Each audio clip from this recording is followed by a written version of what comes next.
এই মেঘলা ওয়েদারে আমার ভাই ও জামাইয়ের আবদার খিচুড়ি আর গরুর মাংস খাবে ইফতারিতে, তো আবদার পূরণ করলাম।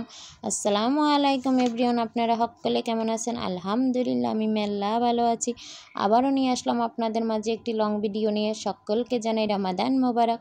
দেখতে দেখতে তো রোজা চলেই যাচ্ছে। আসলে ভালো জিনিস আমাদের জীবন থেকে যেন তাড়াতাড়ি চলে যায়।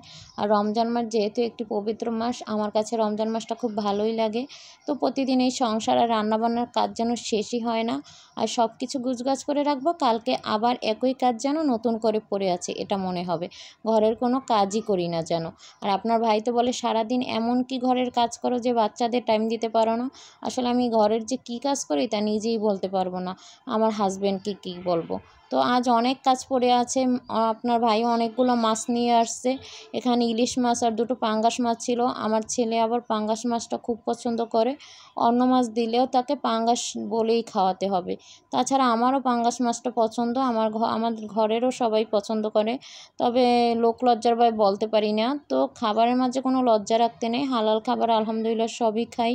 তো এদিকে কয়েকদিন ভাজা পোড়া খেতে খেতে সবারও গ্যাস হয়ে গেছে। যে পরিমাণ গ্যাস হয়েছে ওষুধের পিছনেই টাকা যাচ্ছে। আর যে পরিমাণে গ্যাস হয়েছে তা যদি বিক্রি করতে পারতাম রাতারাতি বড়লোক হয়ে যেতাম। তো একটু মজা করলাম এই আর কি।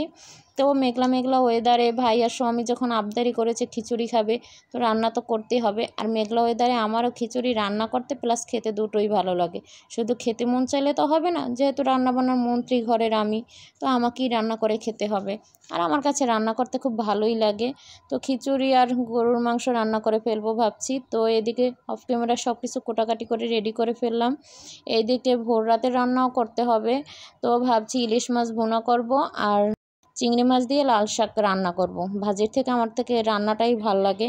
তো অল্প অল্পই তরকারি রান্না করব, বেশি তরকারি রান্না করলে আবার থেকেই যায়। আবার বাসি তরকারিও খেতে ভালো লাগে না, ভোর রাতে তো একদম তরকারি চলেই না। তো এদিকে মেয়েকে প্রতিদিন ঘুম পাড়িয়ে রাখি আর সে টুস করে উঠে যায়, এটাই তার কাজ। তো এদিকে ঘরদুয়ার একদম অগোছালো ছিল আর এদিকে অনেকও টাইম চলে যাচ্ছিল।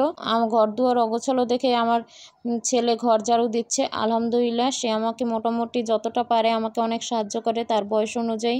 কারণ সে দেখে তার বোনকে নিয়ে আমি একদম পেরে উঠি না, অনেক কষ্ট হয়। তবে ছোট বাচ্চার কারণে ওকে একটু টাইমটা একটু কমই দিতে পারি, তবে যতটা পারি নিজে চেষ্টা করি সব কিছু সামলিয়ে। তো ছোট বাচ্চা নিয়ে একটা পেজ চালাতে আসলে অনেক কষ্ট হয়, আর যে আপুরা চালায় তারা বুঝে। তো সব কিছু সামলিয়ে পেজের পিছনে একটা টাইম দেওয়া লাগে। তাই সকলের সাপোর্ট ও ভালোবাসা পেলে এই কষ্ট কিন্তু কিছুই মনে হয় না। তাই অবশ্যই হিংসা ও অহংকার ভুলে সকলকে সাপোর্ট করে এগিয়ে যাব আমরা সবাই। একটা পেজ খুলে সকলেই একটা স্বপ্ন দেখি, আর এই স্বপ্ন পূরণ করা সম্ভব একে অপরকে সাপোর্ট করার মধ্য দিয়েই।